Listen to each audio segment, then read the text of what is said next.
Check. It's rolling. Action. Guys, T-Fit here with Fit Bully TV. We just had a mishap, but we're going to talk about corrective work. Now, as I said in the other one, we get two major questions. Feeding, I do at least, and behavior. If you're on this channel, you must have a hoodlum like we do, and like I do. Matter of fact, I got 3 Or they hoodlums. just like dogs. That too. That too.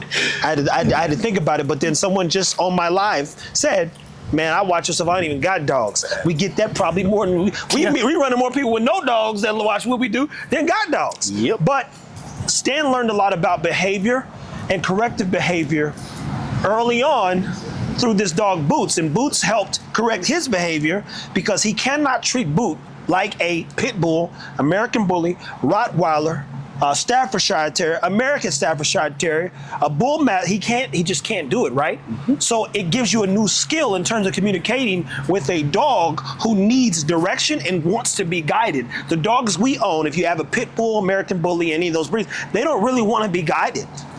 Ego and them bust right out. If I let them out right, they busting right out the door. They ain't asking you nothing. They got no interest in following direction. They see something, they own it. Especially if it's a toy that they're familiar with. They know time frames, they got a good schedule, but they not paying attention, not to me at least. So, Stan, what is it? What are the tools you need first to be able to correct a dog, and then walk them through the best process to managing a dog who's a hoodlum and how to correct it?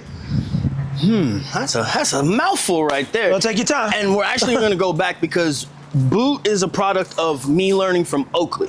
Oakley was a lot more sensitive than Rocco was, so I had to change the way I correct it because she would actually shut down and do absolutely nothing. So when I got him, I kind of knew I had to be a little softer with a correction. And a correction doesn't mean you got to elbow drop your dog every time they're doing something wrong. Sometimes it's they don't get the ball. Sometimes it's they don't get the tug. Sometimes it's they don't get their meal if they're not paying attention to you. So there's different levels of the correction, and you got to make sure the correction matches the offense. If he starts barking at something, I'm not going to fling him across the room because he's barking. But if he goes and bites somebody, now that's something completely different. So you got to make sure the correction matches the offense. So when do you give a dog 5 to life? No, I'm playing with you. Hey, what did it say? You a 3-time loser. I'm playing. So, you know, what I enjoyed about Stan when I first met him, as we get back into this episode, was he didn't use a lot of tools. The zapper, you got your prong collar. He didn't overly do the leash thing. Now, again, we're not against any of these tools, especially when you're dealing with a 5-star idiot. But at the same time, in my experience, and I've said this on many platforms, why is the dog that's with a bum standing right where the bum is with no leash? I was just about to say that. You go, well, what he train? I'm about 100% sure he didn't go to training class, training school. The dog just want to be wherever the man is. Yep. With time, love, energy, and effort, he'd be like, is cars running every highway, and that dog ain't left the bum side once, and he unfazed by the cars. Yep. Follow that joker everywhere. You seen John Wick. Mr. Wick. You see Mr. Wick with that dog ain't running up the bridge like this. A dog right there with him. Yeah. I mean, tools, I like to use tools like training wheels for like teaching a kid how to ride a bike. They're necessarily, sometimes you're gonna need them, but I wanna get away from it as quick as possible because in an ocean situation, you're probably not gonna have everything. The collar We on, might the have leash. to find that sound by, oh shit! You remember that song? I think that's not a Tech 9 song. I don't know that one. I don't know that one. Yeah, I'm gonna look. Yeah, we gotta find that. Go find that one. But again, I want to get away from them as quick as possible because in a real situation, you may not have those things. So what you're saying is time is the best tool. Oh, facts. But people want to expedite the process by using these tools and stuff. And just like going on American Stop Dog with Rocco, they were like, no prong collars, no e-collars, and everybody's like, oh my God, my dog won't work. And I'm like, shit, hey, come on, buddy, you ready? Let's go. And we had one of the fastest times. And it's because the dog, again, want to be where Stan is, and Stan knew that Rocco don't like water, but he said, damn, if I jump in here, he probably will. Point is this, people, dogs are time sensitive.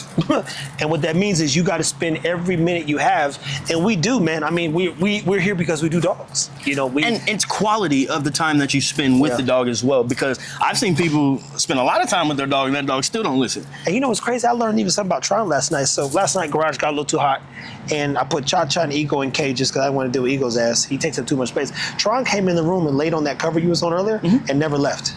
He didn't. I went took a shower this morning. He never left. He never moved. He was on that thing, and I didn't tell him to go there. Was it after he was swimming? No. So he wasn't tired? No. He was just like, oh, I think this is a nice spot. Never got on the bed. He just was like, I'm kid you not. I literally had to be like, Tron. I literally this morning I go, Tron, let's go. And he like, all right, bedtime to go outside, use the bathroom. Then I let them 2 fools down. But I was like, damn. Yeah. Tron was chilling. The only time he does bad stuff is when he's with Ego. You wanna know when some shit gonna get fucked up? It's when that Negro Ego is in there. I'm like, damn, this is crazy. Tron came a long way, boy. So you gonna start leaving Tron out a little bit more? Not in the house. Without supervision. Yeah, but I can leave him and it still be fine. So Boo, leave him alone. And anywho, guys, you got corrective stuff. We'll do some more corrective training and we'll talk about those things and the offense. And I'll bring out my dogs in the next episode. Comment below if you're dealing with any. So you also have to know, the dog needs to know what they're being corrected for. Yeah. So right now, Boot's being obnoxious. No. Just chill. And if your dog doesn't know why they're being corrected, they will start resenting you for that. So if I told him to come and he doesn't know what that means and I go to busting him up for that, he's gonna choose to get away from me. But if I told him left and he does not get into that position and he takes a correction for that, now he understands why he's being corrected. So again, people, take your time and just show your dog how to be a part of your life. You got a 10-year bit with your pet. Guys, take care of your dogs.